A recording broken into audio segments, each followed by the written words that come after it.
Pero para que el médico tenga una buena interrelación con el paciente, tiene que tener conocimiento, pues si no, no puede. Por ejemplo, que se desmaye, síncope.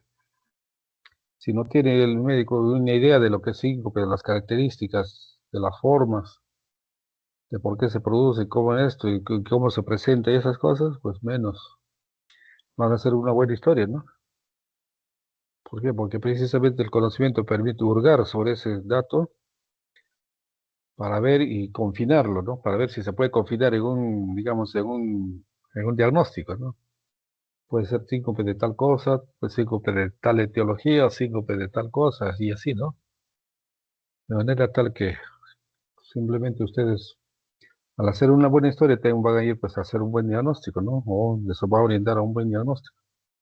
Nunca se fuerza en la historia, ¿no? En la historia se toma lo que es la realidad, o sea, la verdadera revelación del paciente. Porque si ustedes fuerzan tratando de sacar una cosa que no es, pues tampoco, no es así, ¿no? Entonces vamos a hacer la historia clínica. ¿Qué cosa es la historia clínica? Ya ustedes les han mencionado que es un documento, ¿no? Es un documento médico. Y es un documento legal también, ¿no? Es un documento médico legal, pues se llama un médico legal. Porque surge del contacto del paciente, pues, y un profesional de salud, ¿no? ¿No? La historia clínica, ¿qué cosa es en sí? Es la narración escrita, o sea, lo que el paciente nos ha narrado, nosotros lo escribimos, ¿no? De todos los aspectos que competen en la enfermedad del paciente, ¿no? Para eso ustedes tienen que ver, pues, escuchar, ¿no? Tienen que comprender, ¿no? Tienen que entender qué es lo que está pasando para que tengan un buen juicio.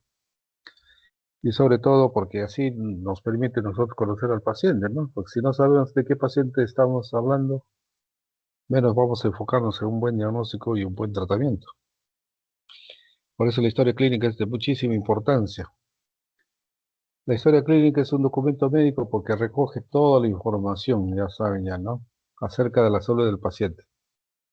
Sea en un hospital, en un centro de atención, un consultorio médico que da sentido a esa interrelación, pues, que da sentido a esa relación médico-paciente. ¿Ya? Y es legal porque está amparado por leyes del gobierno, cuya información debe ser veraz, confidencial primero, debe ser veraz, debe tener un secretismo. Entonces, eso está amparado por las leyes, ¿no? Debe mantener la privacidad, confidencialidad y secretismo, y la información que uno debe anotar pues debe ser veraz, ¿no? No puedes anotar, ¿no?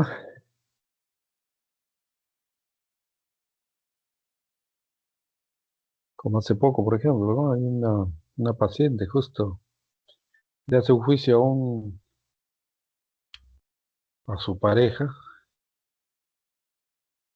Bueno, tenían una hijita, habían tenido una hijita, pero le hace el juicio porque en su chequeo a ella le salió pues que tenía un NIC3, eso es un NIC3 hablado, cuando hablamos un NIC3 es en el Papa Nicolau las células están cambiando, ¿no? Es una metaplasia, a grado un poco avanzado, NIC3 es ya prácticamente precanceroso. Y él le achacaba pues al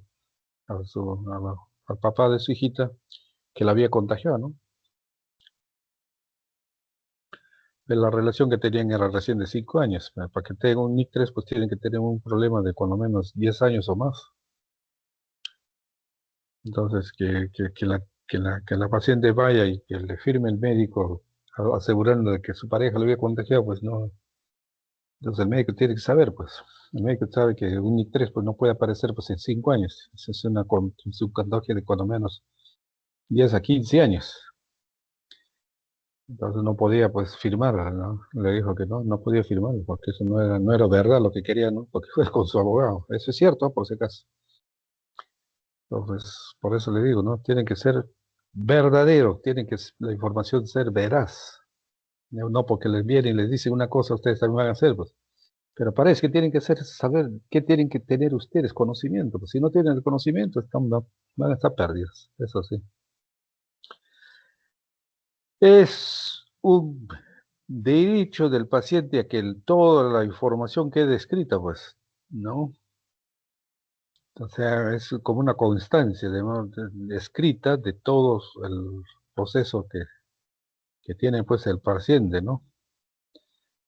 ¿No? Y cuyo acceso a esa historia clínica, pues, de parte del paciente puede darse en cualquier momento, ¿no? O sea, la historia le pertenece en realidad al paciente, no le pertenece al médico ni a la institución.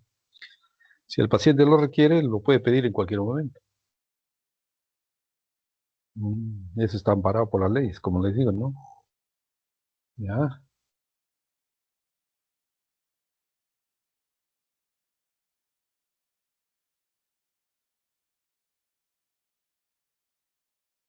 El acceso a los datos, ¿no? De parte de los pacientes, pues puede darse en cualquier momento, como les decía, ¿no? Porque la historia es de él, ¿no? Ya. Y el acceso, sin el debido, digamos,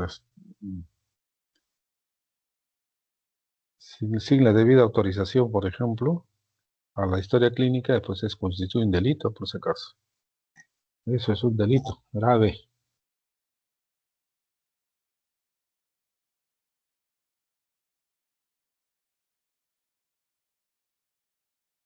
Muy bien.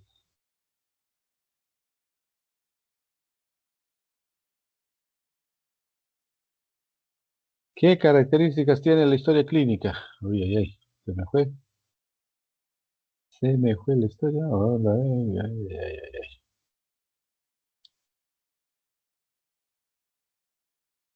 Disculpe, voy a cargarlo de nuevo, porque se ha ido.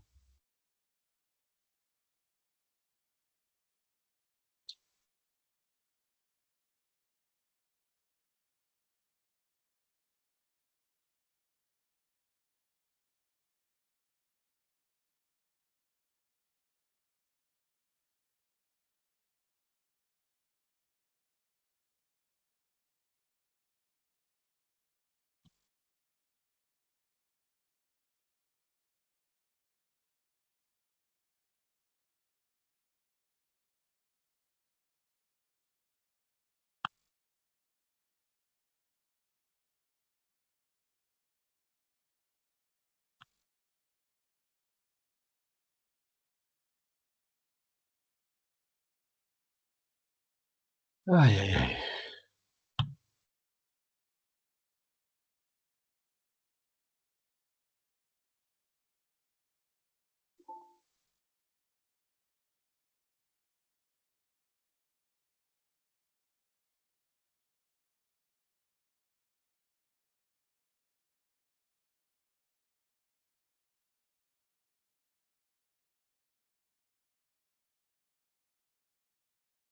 ¿Ven la figura nuevamente o no? Sí, doctor, sí se ve. Ya, perfecto. Entonces vamos a ir a la clase donde hemos estado. Ya, el acceso a los datos del paciente, como les decía, lo puede obtener él cuando quiere, en el momento que quiere, en el momento que lo solicita. Y el acceso es un delito grave, pues es un delito. No se puede acceder así nomás. ¿Ya? No se puede acceder.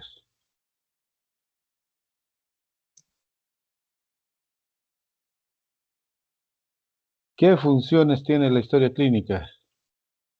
¿Cuáles son las funciones? Es un documento imprescindible. O sea, todos debemos tener una historia, o deben tener una historia, todos los pacientes deben tener una historia, ¿no? Donde se guarda toda la información relacionada a la salud. Debe tener toda la información relacionada a los servicios, a la atención que se ha prestado, ¿no? Y es otra de las funciones de la historia clínica es que nos facilita, pues, el trabajo, ¿ya? Nos facilita el trabajo, ya que nos permite conocer, ¿no? La información sobre el paciente, pues, ¿no? Toda la información sobre el paciente, ¿no? Posibilita el de atender, digamos, de manera personalizada, claro, porque la historia clínica es propio, no es de varios, es propio del paciente. La historia clínica, ¿qué otra función nos tiene? Nos permite, pues, aprender. A veces metemos la pata, ¿no? Y si no tenemos una historia clínica, no nos damos cuenta a veces. Entonces, ahí es que nos nos permite pues aprender y mejorar, no solamente de los aciertos y de los errores, sino también de los procesos, ¿no? ¿No? Nos permite realizar trabajos de investigación, por supuesto. Todos los trabajos de investigación son en base a las historias clínicas, ¿no? Casi, en la mayoría. Si una buena historia nos permite mejorar la calidad de la salud del paciente, una buena historia estoy hablando, sí, claro que sí. Y nos permitirá también mejorar las gestiones, una historia, una buena historia clínica, claro que sí. Ya. ¿Qué características debe tener? Ya dijimos ya algunos. Confidencialidad, o sea, secreto. Disponibilidad debe estar pues, disponible en cualquier momento. Es única, personal, pues. Debe ser legible, ahí sí estamos bravos. Debe ser legible, ya que es la ilegibilidad, cuando no es, no es legible, diré, cuando no es legible, pueden cometerse demasiados errores, ¿no? Por si acaso. ¿Ya? Ah, entonces, si uno no entiende la letra del colega, por ejemplo, no va a entender, pues. Y pasa a veces en los medicamentos, ¿no? Que da lugar a que se dé otro medicamento por otro, ¿no?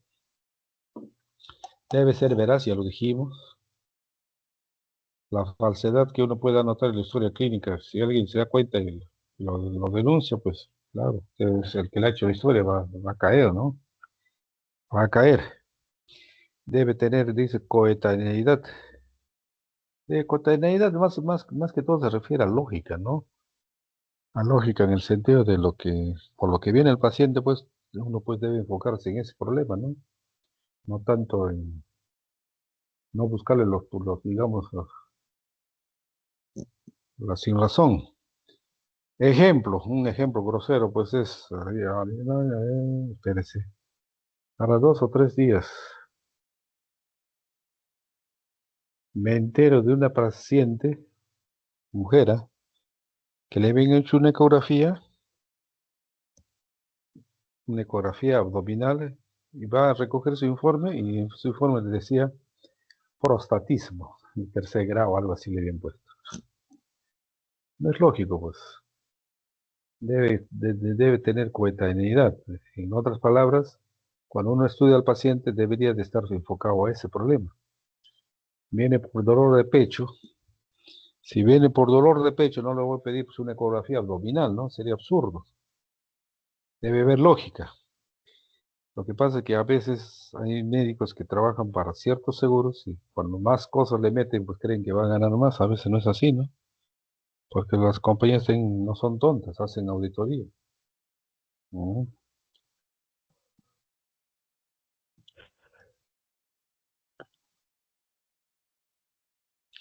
Debe ser completa, debe tener toda la información, todo. Funciones vitales, hojas de protocolos, debe tener consentimientos, todo debe tener.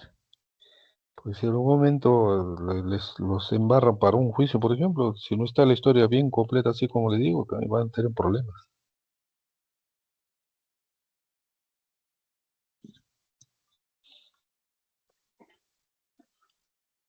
Debe al final tener una identificación del profesional que ha hecho la historia, que en el hospital generalmente es el residente, ¿no?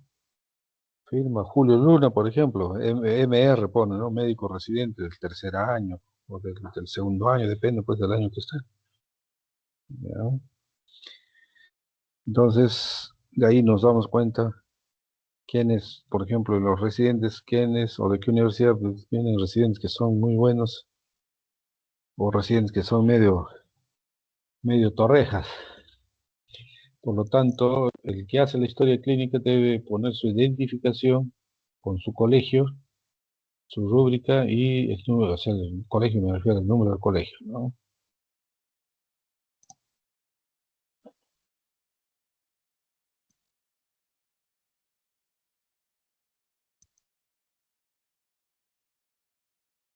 ¿Qué partes tiene la historia clínica? Bueno, tiene un montón de partes, le diré yo. Tiene una parte, pero una historia clínica debe partir siempre por la ectoscopía, a mi parecer. Puede ser que otros colegas tengan otra opinión, pero para mí es muy importante esto de la ectoscopía, que abarca generalmente tres aspectos. La ectoscopía, pues ver, ¿no? O sea, visión, algo parecido, es su traducción. Entonces, la ectoscopía es, digamos, la impresión que tiene el médico del paciente en el primer contacto, o durante el primer contacto. Es la ectoscopía. Por ejemplo, el paciente puede ser un muchacho de 15 años, ¿no? Paciente, adolescente, varón. Si no tiene ningún signo destacado, pues no se pone. Pues sin signos destacados, y si no está grave, no grave. ¿No? Pero si, por ejemplo, está completamente ictérico, amarillo, pues ponen pues ahí.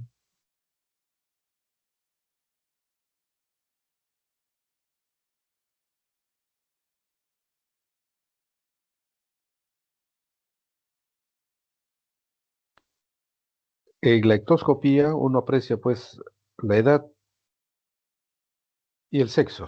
Lo primero que uno ve, ¿es varón o es mujer? ¿Es niño? ¿Es niña? ¿Es adulto? ¿Es adulto mayor? ¿Qué sé yo? Es la primera impresión.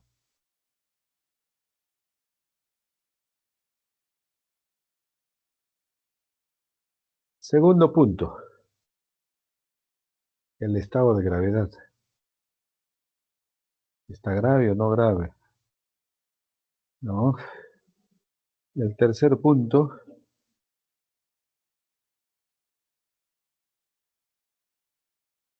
bueno, ya dije los tres puntos, pues. Primero es el sexo y la edad. Segundo, ¿está grave o no está grave? Y tercero, algún signo destacado que se pueda ver. Entonces ustedes ven a un paciente adulto de 40 años, por ejemplo, ponen pues adulto, paciente adulto de más o menos tantos años de edad, ¿no?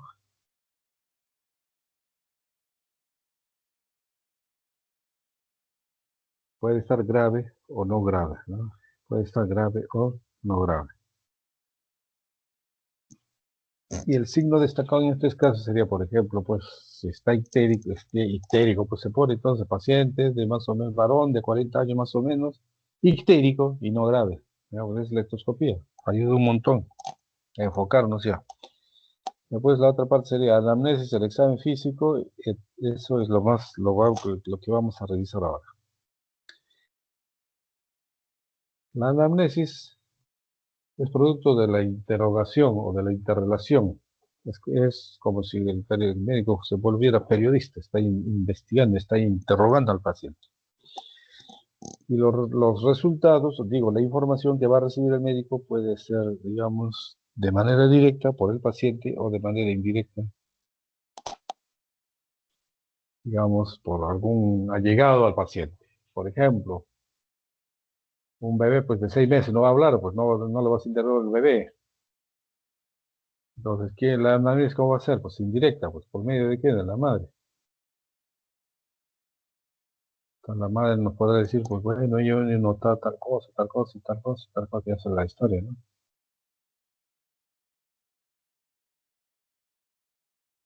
Pero por eso que la análisis hay que poner es directo e indirecta. Por ejemplo, si el paciente sufrió un accidente y está en coma, la análisis va a ser pues indirecta, de hecho que sí. Datos de filiación e identificación, después viene el motivo de consulta por tu calidad. ¿Por qué viene? ¿Cuál es el motivo? ¿Cuál es la razón por lo que viene a la consulta? ¿Ya? En la enfermedad actual vamos a considerar el tiempo de enfermedad. ¿Por qué es importante el tiempo de enfermedad? Lo vamos a mencionar ahora. Si hay algún signo o algún signo destacado.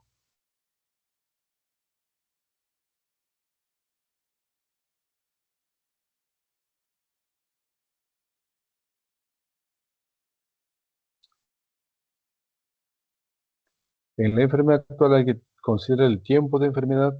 La forma de inicio puede ser brusco o poco a poco, ¿no? Insidioso y progresivo. Y los signos o signos más destacados, después vendrán los antecedentes. Vamos a ver primero con la afiliación. ¿Por qué es importante la afiliación? Yo les hago la pregunta, ¿por qué es importante considerar el nombre del paciente? ¿Les han mencionado o no? ¿Ni idea tiene por qué es importante poner el nombre? ¿O podríamos poner paciente X o paciente Rudolf Quispe? Ah, ¿por qué es importante el nombre? ¿Solo por ponerlo? No.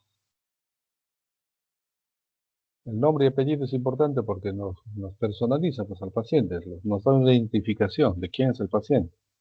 Ustedes no van a decir, pues, siguiente paciente que pase. No, pues eso es de muy mal gusto y pésimo, ¿no? ¿No? ¿Qué quiere decir? Pues, paciente Orihuela, ¿no? Pase usted, algo así, ¿no? O señor Orihuela, pase usted, no depende.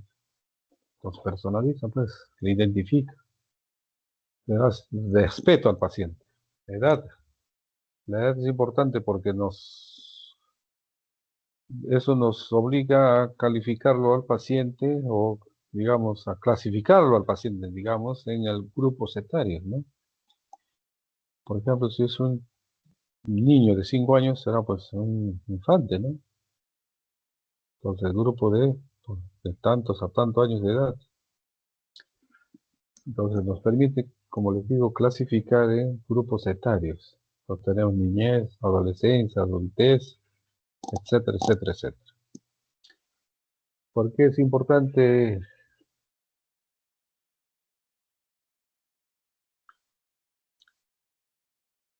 la edad?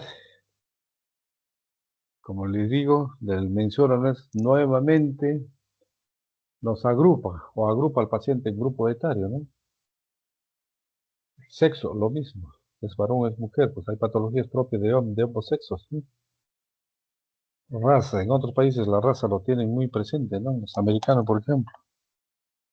¿Por qué? Porque para ellos es muy importante ver la raza porque hay predominancia de ciertas enfermedades en tales razas. Y como los americanos pues tienen todas las razas del mundo, pues ahí confluyen todos, entonces tienen que tener pues así su base, su base, su data, ¿no? El estado civil será importante consignar. Ustedes ponen, pregunta el estado civil, ¿es casado o es soltero? ¿Por qué preguntan eso? ¿Por qué es importante, digamos, el estado civil? El estado civil es importante porque eso ya está estudiado incluso, ¿no? Porque el casado siempre va a tener cierta, digamos,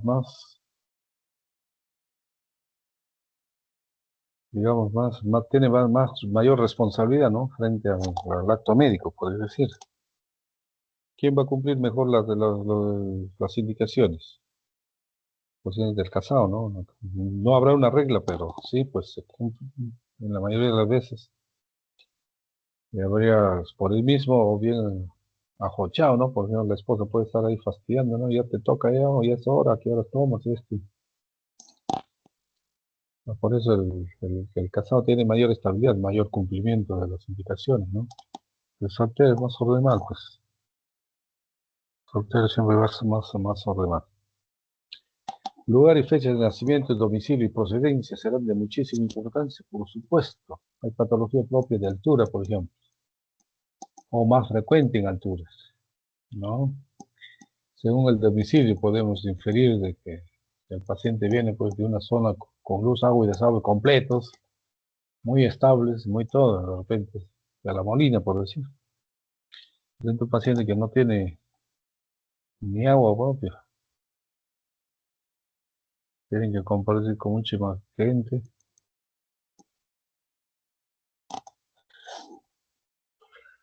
etcétera, etcétera, etcétera. Entonces, por eso es importantísimo el domicilio, el lugar de procedencia, ¿no? Si el paciente me dice, vengo de la punta de los Huaycán, o sea que ahí no tienen luz, agua ni desagüe, tienen pues. No, entonces tenemos que enfocarnos en ese aspecto al paciente, por ejemplo, desde el punto de vista epidemiológico, ¿no? La instrucción es lo mismo, la instrucción es muy importante el médico se dé cuenta del nivel de instrucción del paciente para ponerse a ese nivel, pues. No le va a ver pues, científicamente a un analfabeto, ¿no? No, no va a entender, pues, ñache. Instrucción, igual, igual. La ocupación. La ocupación es muy importante por considerar la historia clínica. Por supuesto que sí.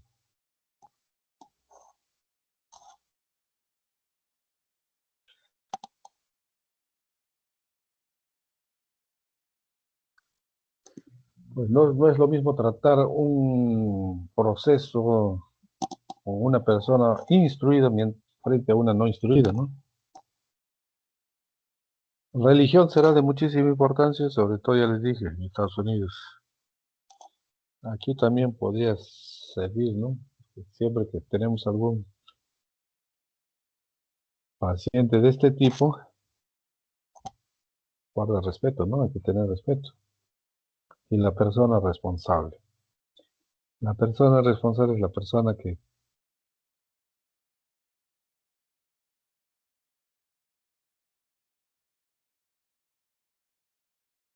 por ejemplo, les digo, tiene un paciente, mal estado, muy mal, traída por quién, por ejemplo, por su esposa. Bueno, es una historia no tan bien hecha, ¿no? Y todos los aspectos del paciente, ¿con quién lo vamos a tratar? Con la persona responsable, pues que generalmente, pues, si, por ejemplo, si el paciente fuese varón, probablemente la persona responsable va a ser su esposa, ¿no? La mujer. De tal forma que cuando ustedes pueden sentir la gente, por ejemplo, el primo del paciente está llamando, los padres del paciente están llamando, estos del paciente, todo el mundo de los pacientes están llamando. Y ustedes no pueden estar en ese plan, pues estar respondiendo a cada uno. Simplemente decir, bueno, todos esos temas ya se han tratado con el dueño.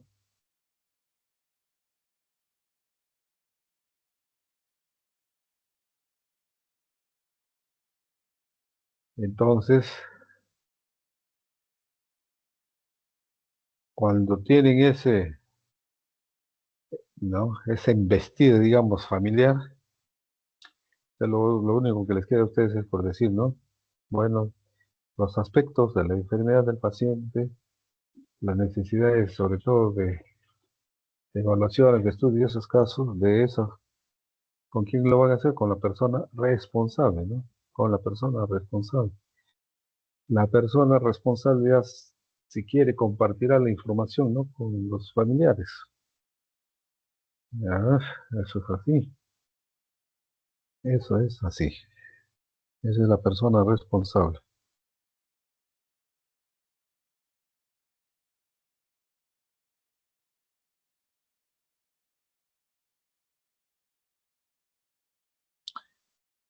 El motivo de consulta es generalmente es una cosa, ¿no? ¿Por qué viene? ¿Cuál es el motivo de su visita? No.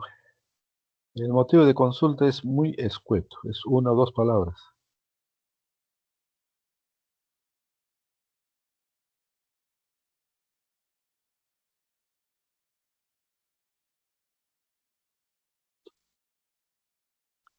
Es muy circunscrito el motivo de consulta. ¿Cuál es el motivo? Es importante. ¿Ya? Y acá vamos a hacer una nota que el registro debe ser de acuerdo a las palabras del paciente, esos son los métodos, o puede ser mediante una redacción de parte del profesional de salud. O sea, la redacción quiere decir elaborar un cuento a partir de la historia del paciente. Eso es importante.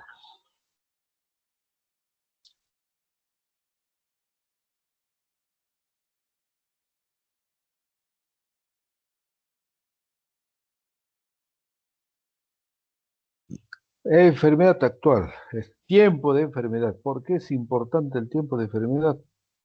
Porque nos da una idea de la agudeza o cronicidad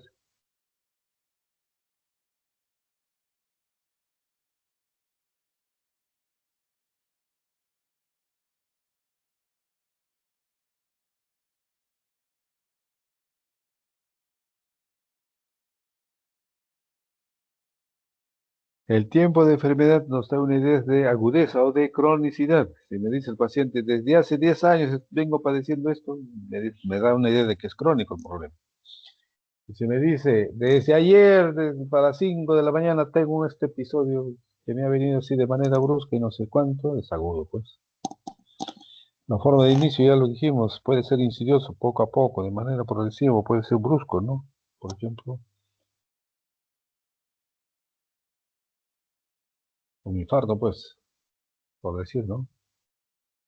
Es un cuadro de inicio brusco, nada de crónico, no tiene eso. Y después vienen los síntomas y los signos. Los síntomas y los signos hay que enumerarlos en razón a la importancia y al principio. O sea, principio me refiero a principal. ¿Cuál es la? Entonces has dicho, motivo de consulta, dolor precordial. Muy bien. Entonces, ¿cuál es el síntoma y signo? Más importante, el dolor precordial. Pues podrán ustedes referirse al paciente diciendo, pues, refiere al paciente que su enfermedad se inició ayer por la madrugada a las 5 de la mañana, estando descansando, presenta un dolor, ¿no? Precordial, súbito, opresivo, no irradiado, con una duración de hasta 5 minutos más o menos, y que se dio de manera espontánea. Entonces, así pueden hacer una historia, ¿no?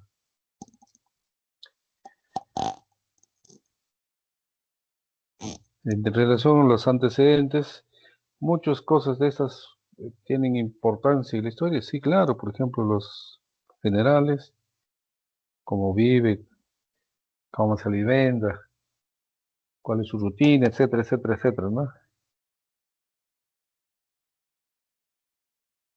Los fisiológicos se refiere desde su nacimiento, ¿no? Cómo nació, de cesárea, parto normal, cómo fue su desarrollo, cómo fue, etcétera, etcétera, etcétera. Aquí en los antecedentes fisiológicos, para las pacientes damas, para las pacientes mujeres, se les consigna siempre su régimen, su régimen o régimen como mensual que tienen, ¿no? Hay que poner ahí.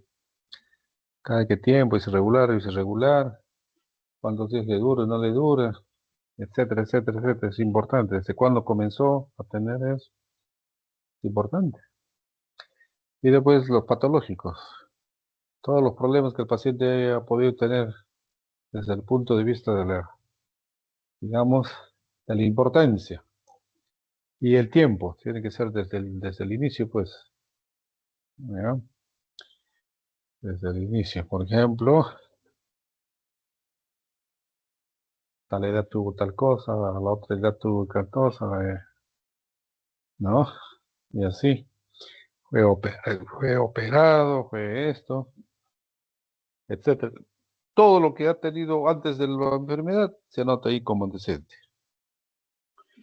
Y los antecedentes familiares, sobre todo, está dado en relación a problemas o enfermedades que tengan algún sustento familiar.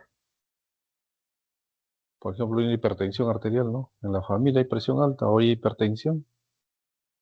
Podrán decir sí o no, pues dependiendo de, ¿no? Y después viene el examen físico. El examen físico, ya ustedes pasan al examen físico, pero para eso tienen que aprender. Tienen que aprender y obtener destreza y habilidad, ¿ah? Para reconocer alguna situación que uno pudiera encontrar en el examen físico. Para eso se utilizan las técnicas. ¿Cuáles las técnicas conocidas? Palpación, ¿no? Primero ver, ¿no? Inspección. Veo, después lo toco, pues, palpación. Después leer, ausculto, ¿no? De ausculto. La percusión aquí en cardiología no tiene mucha relevancia, pero bueno, hay que notar que yo puedo golpear, por ejemplo, la base de la punta, subiendo hacia arriba en el pulmonar izquierdo, por decir. Voy subiendo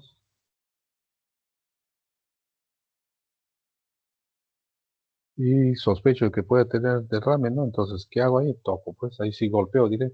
Golpe. Normalmente el pulmón suena como una cosa hueca, ¿no? Como una caja hueca, pero si en la parte de abajo ya no suena como hueca, sino todo abolido, como que estuviera muy amortiguado. Entonces ahí sí nos podría servir la percusión. Y después viene la auscultación. La auscultación, no se olviden. O sea, que yo les digo una cosa y se olviden al día siguiente. Eso pasa con mis alumnos que rotan o que han rotado, ¿no? Primero definan bien qué cosa es una historia, ¿no? ¿Ya? Después definan, ¿no? Sus datos de filiación, enfermedad y todo. Y en cardiología, en la auscultación, debe tener una secuencia. No, no va a poner el esteto, pues, y a lo primero que escuchan van a describir. No, no es así. Normalmente tiene tres pasos. Primer paso es identificar y escuchar el tono del primer ruido y del segundo ruido, ¿no? Primer ruido cardíaco en apes, segundo ruido cardíaco en bases. Después veremos si hay tercer ruido o cuarto ruido, o hay frote pericárdico, que sería el segundo paso en la auscultación. Y el tercer punto de la auscultación ya tienen que obviar, tienen que sacar de su mente el ruido cardíaco, segundo ruido cardíaco, primer ruido cardíaco.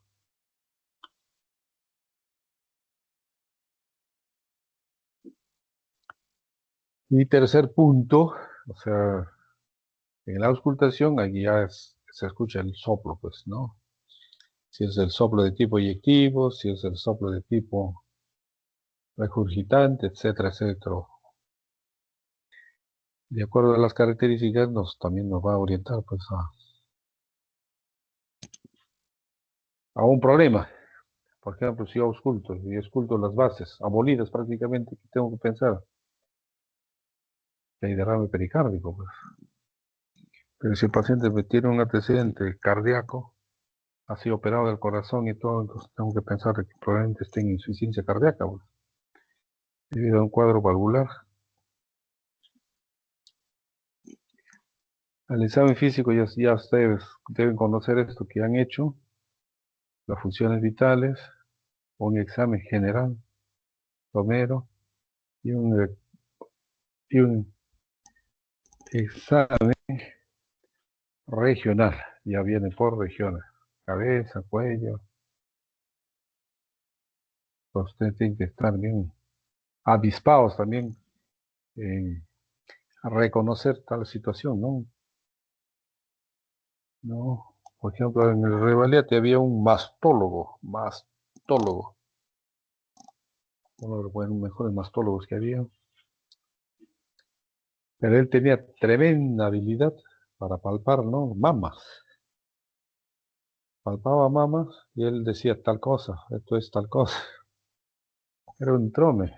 El doctor ese ya se jubiló ya, pero hasta ahora lo siguen recordando, ¿no?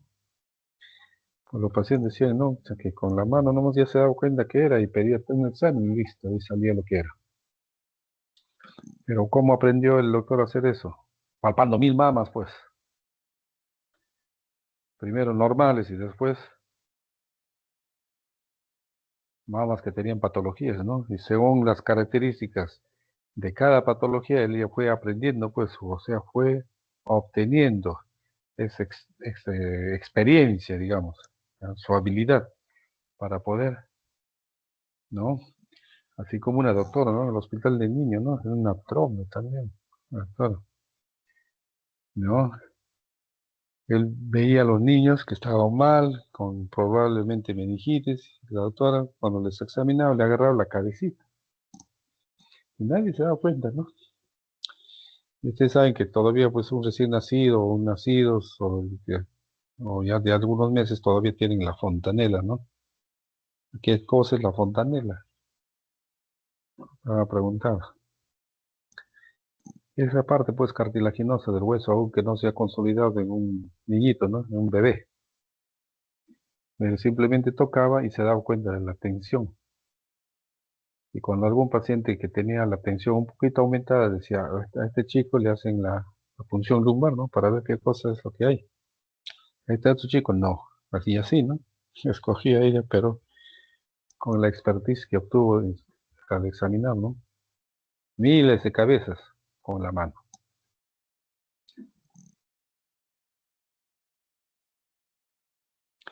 Muy bien, eso es la clase hasta ahora, hasta aquí. Si tienen alguna pregunta, y al delegado le voy a pedir por favor que me mande la asistencia de hoy día, de esta clase. Delegado, ¿estás despierto o estás Está bien, durmiendo? doctor, sí lo veo. Sí, sí, Ya, doctor, sí lo escucho. ya, quedamos así entonces. Ya, sí, doctor, está bien. Gracias por Ya, la clase. muy bien, hasta luego. Muy bien, hasta luego entonces, ya nos vemos. Buenas Hasta noches, luego, doctor. doctor. Buenas Hasta luego. noches.